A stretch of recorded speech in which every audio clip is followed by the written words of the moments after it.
Dear students, जैसा आप सभी लोगों को पता है कि आपका जो बुक है वो कंप्लीट कराया जा चुका है। दोनों विस्टास और फ्लेमिंगो दोनों खत्म हो गया है। तो आज से हम लोग फिर से राइटिंग स्किल शुरू करेंगे। सबका 4-4 कंप्लीट करा दिया गया है। पहले भी आपको रिपोर्ट भी 4, नोटिस भी 4, लेटर भी 4 और आर्टिकल भी 4। अब 2-2 का और सेक्शन होना है, यानी 6-6 का कोटा पूरा करना है हम लोगों को। 6 नोटिस होगी, 6 रिपोर्ट होगा, 6 आर्टिकल होगी और 6 लेटर होंगे। तो आज चूंकि एक लंबे गैप के बाद से हम फिर से राइटिंग स्किल शुरू कर रहे हैं, इसलिए एक ही आर्टिकल लिया गया है। लेकिन अगला लेक्चर जो आने वाला है उसमें एक आर्टिकल और एक रिपोर्ट दोनों एक साथ ही रहेंगे। अगला थोड़ा लंबा होगा, आज 5-7 मिनट 10 मिनट में ये क्लास खत्म हो जाएगी। तो आज की जो आर्टिकल है, जैसा आप सभी लोगों को पता है कि आर्टिकल में हम किसी मुद्दे को छूते हैं, उसके बारे में डिटेल में लिखते हैं, डिटेल में बताते हैं, अपने ज्ञान को रिफ्लेक्ट करते हैं आर्टिकल लिख करके कि हमारी नॉलेज कितनी ज्यादा है, हमारी ग्रिप कितनी जबरदस्त है उस पर, और उसके हिसाब से ही हम लोग आर्टिकल को लिखते हैं। तो articles are written in such a way that sometimes it reflects your knowledge, it reflects your skill, it reflects your control over the language as well. So today we are going to write an article, and the article is corruption and its effect, a very relevant topic. कि आज हम लोग एक बड़े ही महत्वपूर्ण topic पर लिखने वाले हैं, करप्शन एंड इट्स इफेक्ट, भ्रष्टाचार और इसका प्रभाव। तो देखते हैं कैसे क्या लिखा गया है। Corruption is a great problem of our country. Corruption यानी भ्रष्टाचार हमारे देश की एक बहुत बड़ी समस्या है।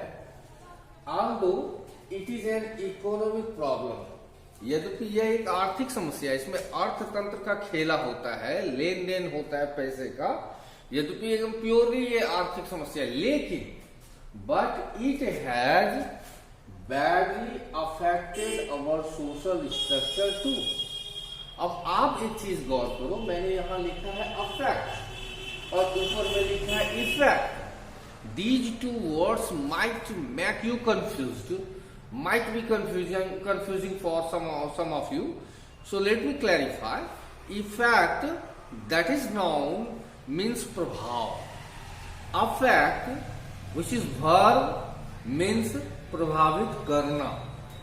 इफेक्ट की हिंदी प्रभाव, अफेक्ट की हिंदी प्रभावित करना। एक नाउन, पहला वाला नाउन और दूसरा वाला दूसरी वाली क्रिया है। तो फिर से मैं दोहरा, it is an economic problem that it has badly affected our social structure too. यह एक आर्थिक समस्या है, लेकिन इसने हमारे सामाजिक ढांचे को भी तोड़ मरोड़ दिया है। मैंने एक तरफ गरीब गरीब होते जा रहे, अमीर अमीर होते जा रहे, जिनको जितनी कमाई होनी चाहिए उससे ज्यादा वो कमा रहे हैं। किसके माध्यम से? भ्रष्टाचार के माध्यम से। और ये जो खाई है दोनों के बीच में, ये और चौड़ी होती जा रही है।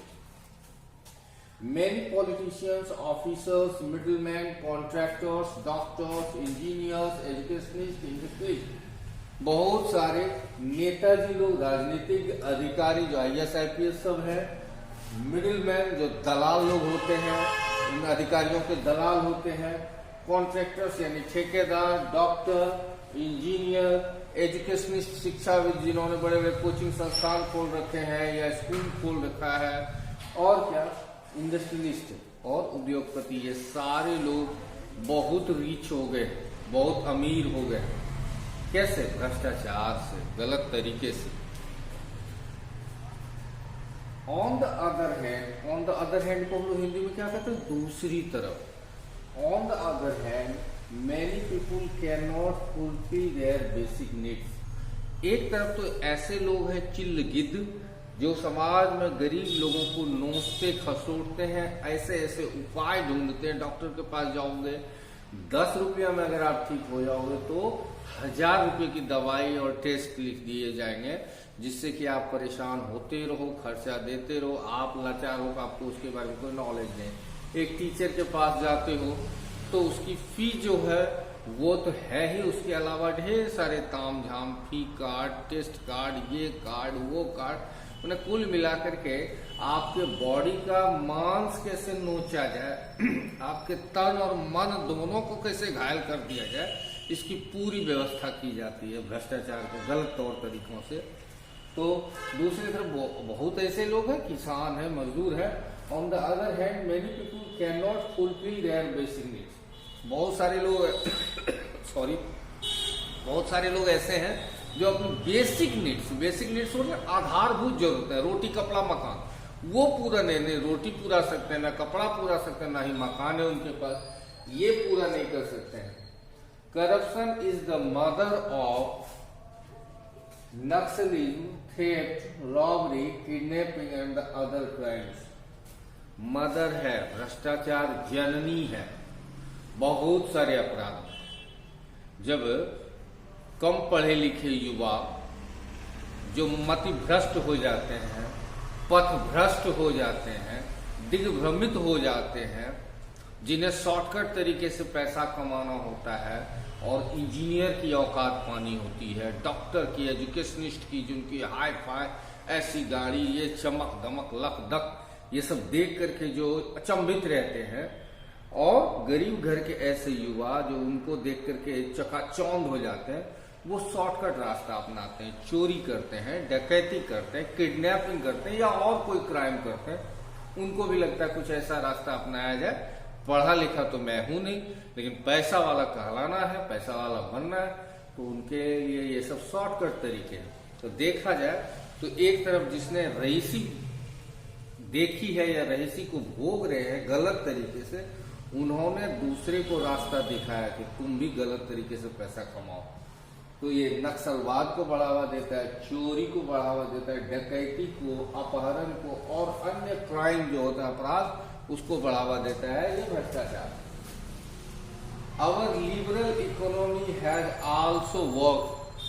लिबरल इकोनॉमी मतलब उदार अर्थव्यवस्था। अब कहेंगे उदार अर्थव्यवस्था ने, पहले क्या था, रिजिड इकोनॉमी थी, यानी अपने देश के कंपनियों को संरक्षित करने के लिए, बचाने के लिए, उसको सुरक्षा देने के लिए सरकार ने ऐसा किया था। इतने ज्यादा विदेशी कंपनी के प्रोडक्ट्स पर टैक्स लगा देती थी सरकार कि वहां का, जैसे अमेरिका की कंपनी की कोई चीज यहाँ बिकने आई तो वो हकीकत में 100 रुपया अमेरिका कंपनी को वहां बनाने में लगा हो, और जब वो इंडिया आती तो उस पर इतना हैवी टैक्स हो जाता कि वो 100 वाला चीज जो है इंडिया में 500 रुपया में बिकता, ताकि लोग खरीदे ही।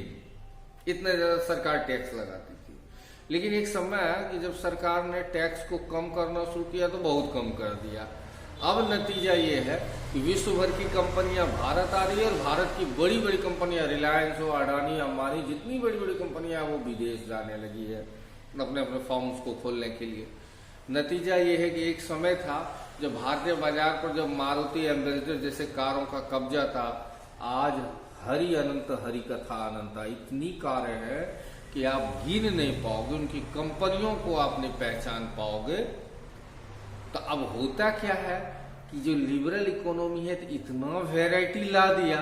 पहले अगर मेरे पास 50 लाख रुपया है तो भी मेरे पास एम्बेसडर या मारुति है, किसी के पास 5 करोड़ है तो भी उसके पास वही गाड़ी। ये पता ही नहीं चल पाता था कि किसके पास कम है, किसके पास ज्यादा है। अब क्या है, जिसके पास कम है वो छोटी कार, जिसके पास और ज्यादा है तो वो मंझोली कार, और जिसके पास बहुत है वो लैम्बोर्गिनी, लिमोसिन, फेरारी, मर्सिडीज जैसी। तो अब कार को देख करके हैसियत का पता चल जाता है। अब बिना कार तो नाम ही आप जानते हैं शुरू से, जिसको कार ही नहीं तो वो तो बेकार है, उसका कोई मतलब ही नहीं रहेगा।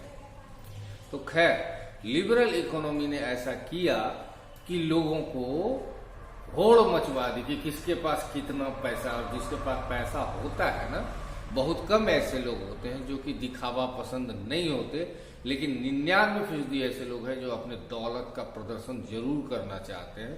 तो इन सब माध्यमों के तरीके से, कार अच्छी से, बड़ी बड़ी मैगी मैगी शादियां करके, ताकि सामने वाले प्रभाव जमाए हमारे पास कितनी औकात है। तो ये सारी चीजें हैं। तो लिबरल इकोनॉमी ने लिखा है यहाँ, the liberal economy has also worked as catalyst. आप सारे लोग जो साइंस के स्टूडेंट हैं उनको पता है कैटलिस्ट मतलब क्या होता है। तो इस उदारवादी अर्थव्यवस्था ने भी एक उत्प्रेरक का काम किया इन प्रोमोटिंग करप्शन को बढ़ावा देने में। The present government is trying hard to control it. अभी की जो सरकार है वो करप्शन को कंट्रोल करने की कोशिश कर रही है। आपको शायद पता नहीं है, आप अभी पढ़ रहे हो, अभी आपने अच्छे से होश संभाला, अभी की राजनीति को देख रहे हो। आज से विगत 10 साल के राजनीति को अगर आप देखते 15 साल पहले की राजनीति को, तो आप माथा ठोक लेते। शायद सप्ताह में कोई ऐसा अखबार बचा होगा, सप्ताह 10 दिन 15 दिन का गैप होता था, 50,000 करोड़ का घोटाला, 2G घोटाला, कोयला घोटाला, ये घोटाला, वो घोटाला। ऐसा लग रहा था कि पूरे पाताल में ले जाने के लिए तैयार है हमारे नेताजी लोग। लेकिन पिछले 8-10 सालों में ये भ्रष्टाचार बहुत कुछ अंकुश हो गया। ये घोटाले हमारे गांवों में छन छन करके आते, खुल करके नहीं।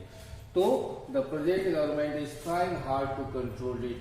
वर्तमान सरकार इसको नियंत्रित करने की कोशिश कर रही है, but corruption has badly clutched our system. Clutch मतलब होता है दबोच लेना, समय पकड़ लेना। लेकिन भ्रष्टाचार ने हमारे व्यवस्था को बुरी तरह से दबोच लिया है, चेयरमैन से चपरासी तक। एक समय था पीएम भी, पीएम से पियून तक, ये सारे लोग भ्रष्ट हैं। If the government is determined, अगर सरकार डिटरमाइंड है यानी दृढ़ है, अड़िग है, एंड ऑनेस्ट और ईमानदार है, अगर दृढ़ और ईमानदार है, then corruption can be abolished. Abolish मतलब होता है खत्म करना। तब आराम से हम लोग भ्रष्टाचार को खत्म कर सकते हैं, मिटा सकते हैं, बशर्ते सरकार में इच्छा शक्ति हो और वो ईमानदार। That's all my dear friends. जैसा मैंने अभी कुछ देर पहले ही आपसे कहा था कि अगले क्लास में हम लोग अगली आर्टिकल यानी आखिरी 6ठी आर्टिकल पढ़ेंगे और 5वीं रिपोर्ट पढ़ेंगे। Thanks all of you for watching this video.